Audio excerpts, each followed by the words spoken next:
In February 2012, three powerful men ate pies in a Sydney penthouse. By the time dessert plates were cleared, rules protecting public land and governing multi-billion-dollar towers would never look the same. The result? A 275-meter glass monument that broke every limit, won global awards, and stands as proof of what unchecked ambition and a single closed-door lunch can buy. But how did a so-called mansion become both a symbol of architectural triumph and regulatory disgrace? The real story begins with a family legacy obsessed with risk. In 1879, Robert Clyde Packer launched a newspaper in Hobart, laying the first stone of a family empire that would come to shape not only what Australians read, but who held sway over the country's political and economic fortunes. The Packer name became shorthand for influence, built across generations with a single-minded focus on power, first in print, then in television, and eventually in the world of gambling. By the time Kerry Packer inherited the reins in 1974, the family's reach had expanded to the national stage. Kerry was a man who lived by risk, staking millions on the turn of a card or the flicker of a roulette wheel. In London, he once offered to settle a casino's profits and losses with a single coin toss, $100 million riding on heads or tails. He won and lost fortunes in a single night, but always returned to the table, confident that luck, like influence, could be bent to his will. Kerry's appetite for risk extended beyond the casino floor. He famously outmaneuvered Rupert Murdoch in 1967 television standoff, forcing Murdoch to sell his stake in Television Corporation. Decades later, Murdoch would call him both the cleverest and the most ruthless operator in Australian media. The family's business dealings were often shadowed by controversy. In the 1980s, Kerry became the central figure in the Costigan Royal Commission, accused of tax evasion and links to organized crime. He dismissed the charges with a shrug, telling Parliament he felt no obligation to pay tax if he could avoid it. The government eventually cleared him, but the episode cemented the Packer image as untouchable, masters of the loophole, always a step ahead of the law. Their power reached into the corridors of government. In the 1970s, the Rand Labour government sacked the Sydney Cricket Ground Trust to make way for Kerry's day-night cricket matches, with taxpayers footing much of the bill for new floodlights. Lottery contracts and media laws seemed to bend in their favor, drawing criticism from those who saw the Packers as a private dynasty operating above the rules that governed ordinary Australians. Yet the family's greatest ambition was never fully realized in Kerry's lifetime. Despite repeated attempts, he failed to secure a second casino license for Sydney Harbour. The city remained just out of reach, a glittering prize that would pass to his son. When Kerry died in December 2005, he left behind more than $6 billion and a legacy of risk, privilege, and unfinished business. The weight of that inheritance now rested on James Packer's shoulders. James Packer stood at the head of a fortune few Australians could imagine. When his father died in December 2005, James inherited not just $6.5 billion, but a legacy built on risk and unfinished ambition. Kerry Packer, the man who once called his son the family idiot, had spent decades trying to bring a second casino to Sydney, only to be blocked by politicians and public outrage. Now it was James's turn to try. He wasted no time. Within months, James began dismantling the media empire his family had spent a century building. He sold off television and magazine assets, convinced that the golden age of media was ending. The numbers backed him up. Media stocks were peaking, while casino shares, battered by global financial shocks, looked cheap. James saw opportunity in volatility. He poured billions into Crown Resorts, shifting the family's focus from newsrooms and boardrooms to the high roller suites of Melbourne, Perth, and Macau. This was not just a business pivot, it was a personal gamble. James had grown up in the shadow of a father who doubted his judgment, a man who traded in power and never let his son forget who built the empire. The move into casinos was a chance to prove himself, to win where Kerry had failed. He told associates the future was in gaming, not print. By 2010, Crown Resorts was the jewel in his portfolio, generating profits that dwarfed anything the family's newspapers had managed in their best years. But Sydney remained elusive. The city was the ultimate prize, a place where the Pecker name still carried weight, but also suspicion. James watched as rival casino operators circled, and as government after government kept the door closed to new entrants. He knew that normal channels would never yield what he wanted. What was needed was a new playbook, one that would take advantage of political relationships, timing, and a willingness to do what his father could not. The stage was set for a different kind of deal. James was ready to risk his fortune, his reputation, and the last of the family's goodwill on a single bet that Sydney finally could be won. In February 2012, a penthouse on Circular Quay became the unlikely birthplace of a new Sydney. Alan Jones, the radio kingmaker whose phone book held every premier's number, opened his doors to James Pecker and Premier Barry O'Farrell. The city's skyline stretched below, the harbour glinting in the afternoon sun. Lunch was simple, pies and mash, comfort food for men used to richer fare. But the conversation was anything but ordinary. Pecker, inheritor of a restless fortune, laid out his vision: a billion-dollar tower, a 6-star hotel, a casino for the world's wealthiest, built not on the city's fringe, but on its most coveted waterfront. The plan would require more than money. Barangaroo's future had already been promised to public parkland. Planning regulations, height limits, and public scrutiny stood in the way. O'Farrell, only a year into his premiership, listened. He didn't offer the usual political caution. Instead, he asked what it would take to make the project happen. Jones, ever the facilitator, watched as two ambitions aligned: a billionaire's legacy and a premier's appetite for economic glory. No aides took notes, no public record captured the moment. The meeting's details would become the subject of rumor: who said what, who promised what, who owed whom. What is known is that by the time dessert was cleared, the conversation had moved from what might be possible to how it might be done. O'Farrell suggested a rarely used mechanism buried in government policy: the unsolicited proposal. It was a process that allowed private deals to be struck behind closed doors, bypassing the competitive tenders and public hearings that had stopped the Peckers for decades. Insiders would later call it a black box. The public would not know what was being discussed or what was being traded away. In that room, the rules that governed Sydney's skyline began to bend. Barangaroo's promised parkland, once a symbol of public good, shifted quietly toward private profit. The men at the table understood the stakes. For Pecker, this was a chance to finish what his father could not. For O'Farrell, it was an opportunity to deliver a landmark project without the delays and compromises of standard process. For Jones, it was proof of his power as a broker of influence, a man who could bring together the city's most ambitious players and watch the future take shape over lunch. The meeting ended without a press release, without a photograph, without a trace in the official record. But within months, the machinery of government began to move in ways it never had before. The city would never be the same. The machinery of government began to move quietly, guided by a set of rules few in the public had ever heard of.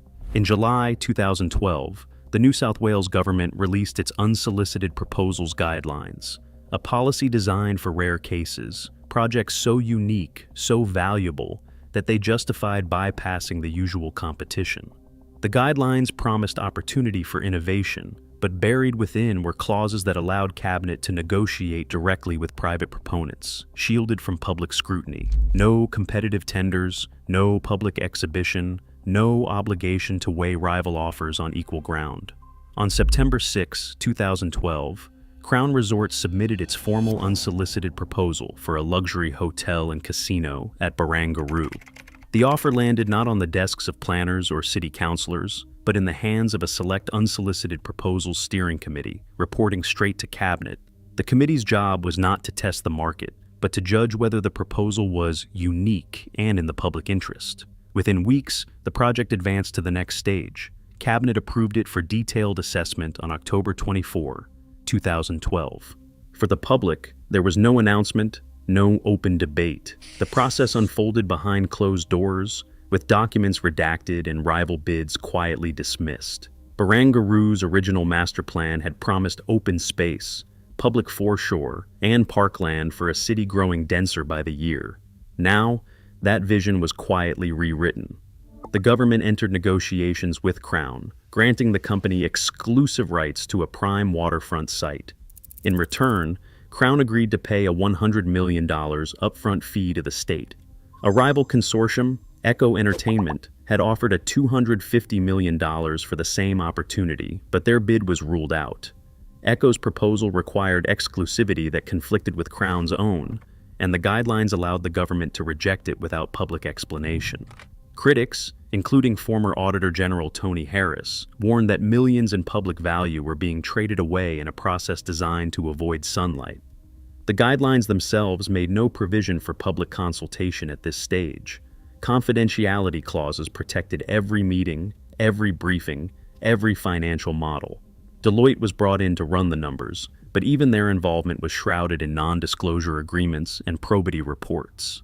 The government's own probity advisor, retired Judge Ken Handley, flagged delays in document disclosure and potential conflicts of interest. Yet the process continued, insulated from the checks and balances that usually govern projects of this scale. By the end of 2012, the deal had advanced to formal negotiation. The details would not be released for years. What the public knew was only what filtered out through leaks and inferences, that a billion-dollar tower was being shaped in private, its approval fast-tracked by a policy created for the extraordinary, but now being wielded for the benefit of a single company. The original promise of parkland at Barangaroo faded into the background, replaced by the certainty of a new landmark, one born not of open competition, but of a black box process where the rules could be rewritten, and the winners chosen before the public ever saw the game. Wilkinson Eyre's design for Crown Sydney was chosen in 2013, beating out a short list of international heavyweights. The winning concept drew inspiration from nature, 3 glass petals twisting skyward, each rotating 60 degrees as they rose, creating a sense of movement against the hard geometry of the city. The tower's silhouette was marketed at 275 meters, pushing well beyond the height limits that had once defined Barangaroo's skyline.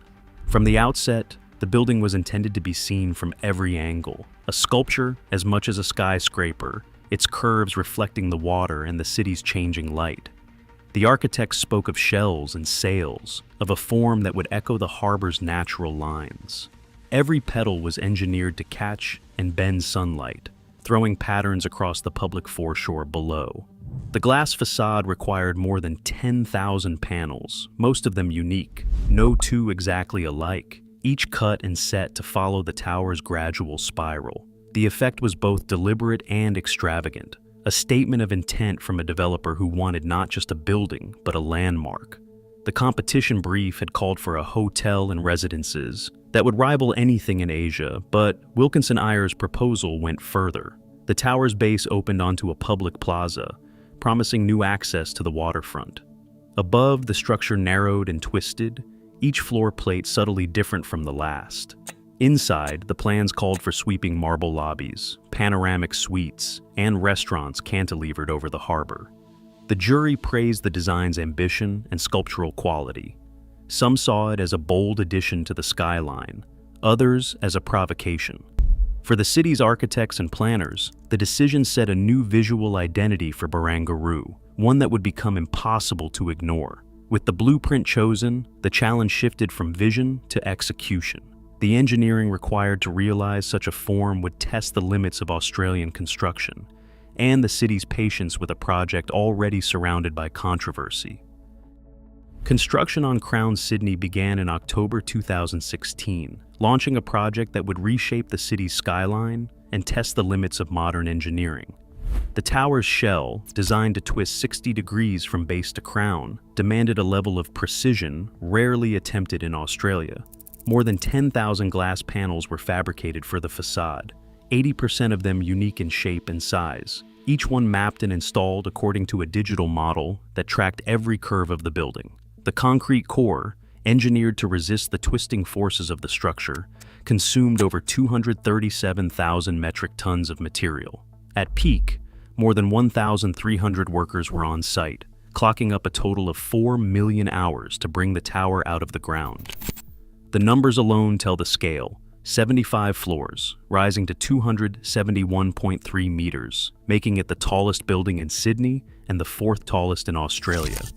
The construction budget reached $2.2 billion, a sum that covered not only the structural demands, but also the materials chosen for their opulence. 50 types of marble sourced from quarries across Europe and Asia, and custom steelwork for the twisting exoskeleton. The logistics of assembling the building's petal-like wings required months of planning. Cranes hoisted glass and steel into place, with tolerances measured in millimeters. Engineers grappled with the challenge of wind loads on a waterfront site, using tuned mass dampers and reinforced concrete to anchor the tower against the elements.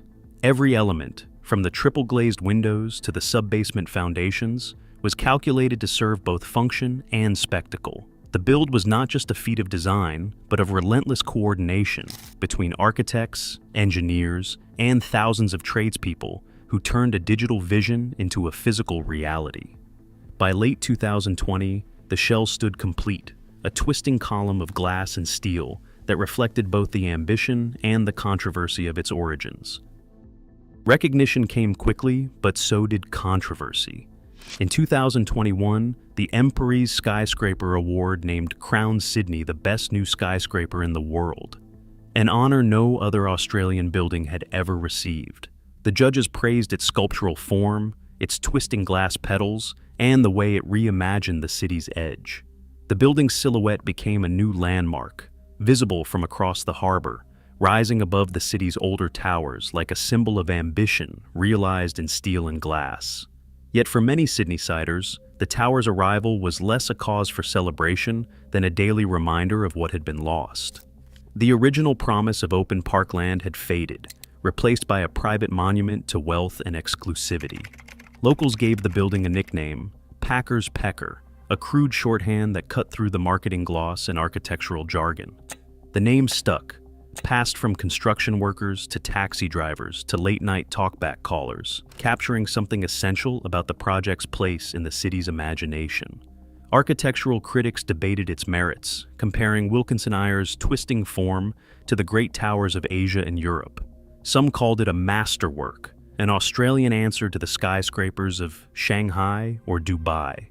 Others saw it as an intrusion, a structure out of scale with its surroundings, built on land that should have been kept for the public.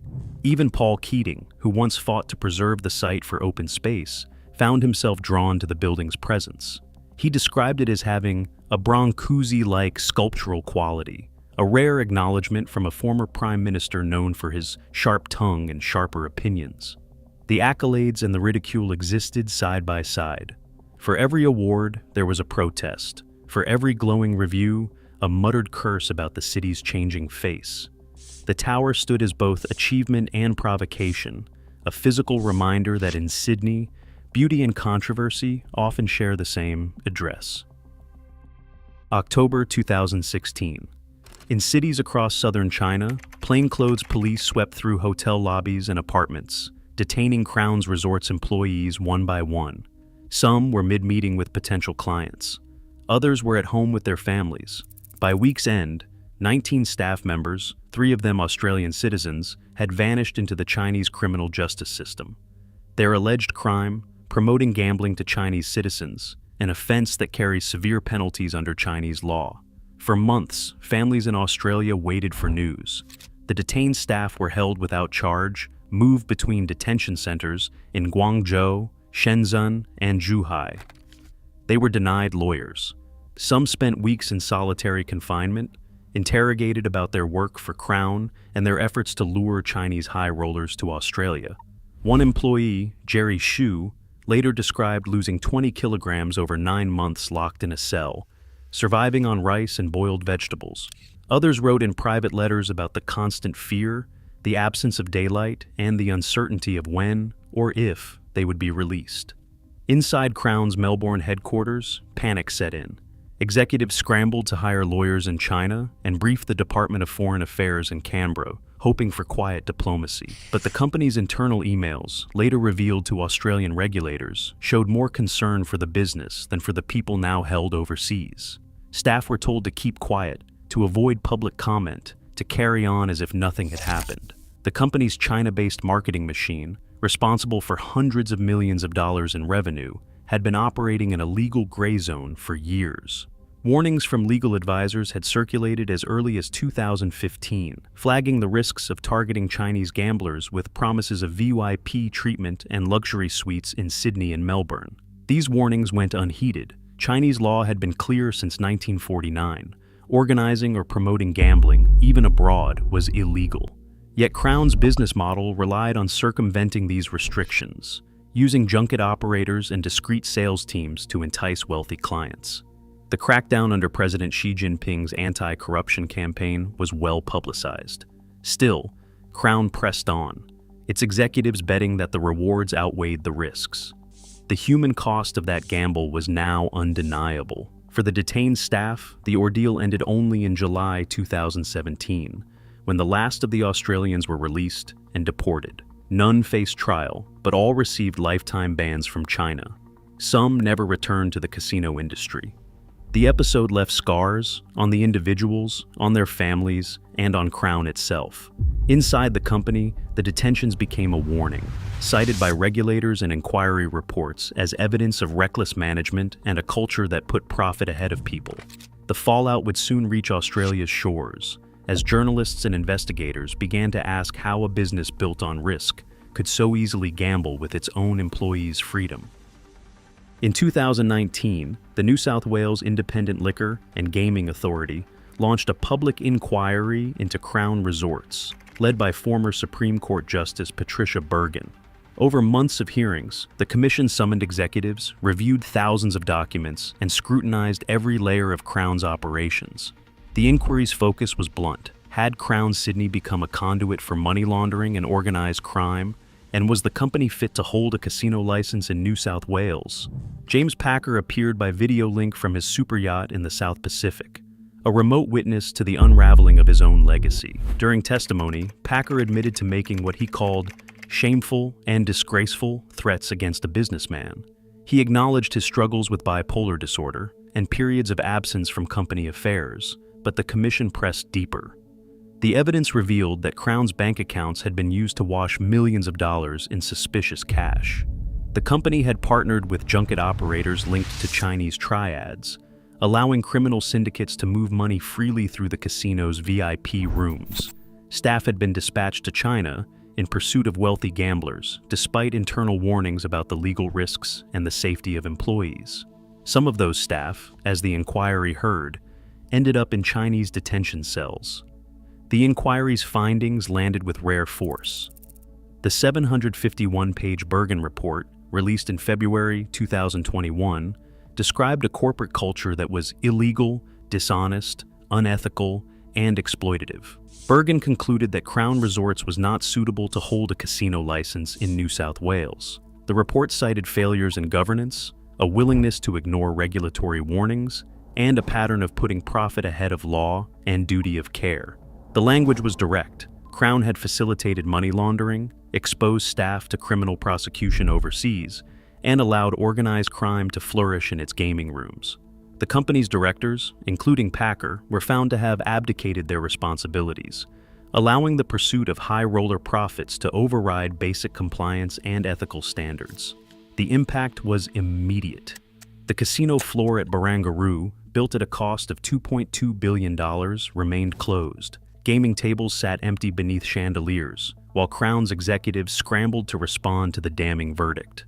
The Bergin report became the blueprint for further investigations in Victoria and in Western Australia, where similar patterns of misconduct were uncovered. The judgment was clear.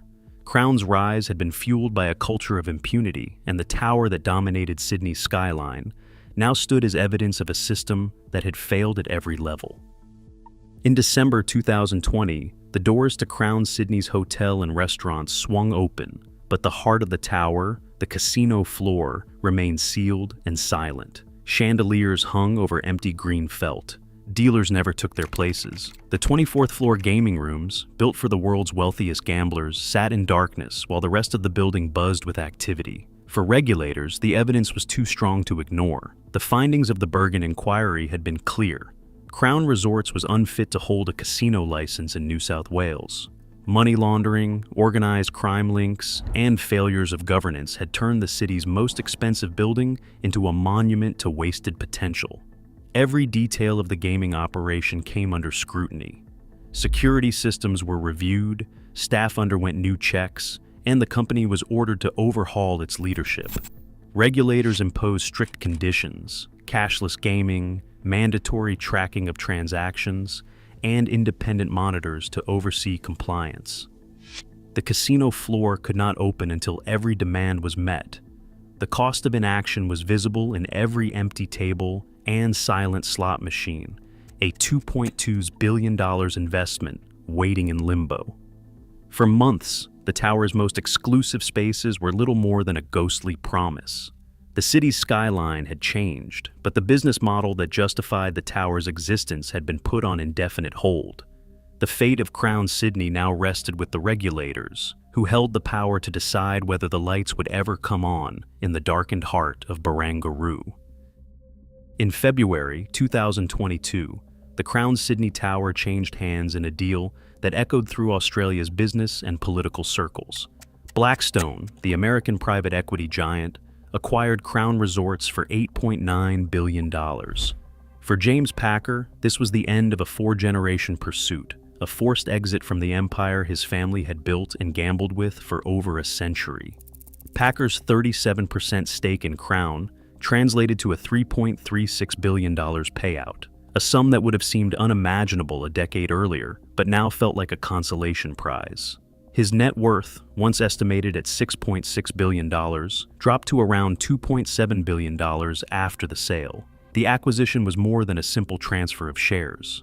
Blackstone inherited a company burdened by regulatory restrictions and reputational scars. The casino floor, once the centerpiece of the Barangaroo Tower, could only open under strict new conditions: cashless gaming, independent compliance monitors, and oversight that would have been unthinkable in the Pecker era. For Pecker, there was no return to the boardroom, no more remote maneuvering from yachts or overseas retreats. The deal severed the last direct link between the Pecker dynasty and Sydney's most controversial building. What remained was a $2.2 billion tower, now a trophy for international investors and a daily reminder of the risks and rewards that come with bending the rules. The sale closed the book on a family legacy, leaving behind not just a skyscraper, but a question about what it really costs to win and lose in the city's race for power. Today, Crown Tower casts its shadow over Sydney, not just as architecture, but as precedent. Unsolicited proposals now rewrite city skylines nationwide, often beyond public sight or scrutiny.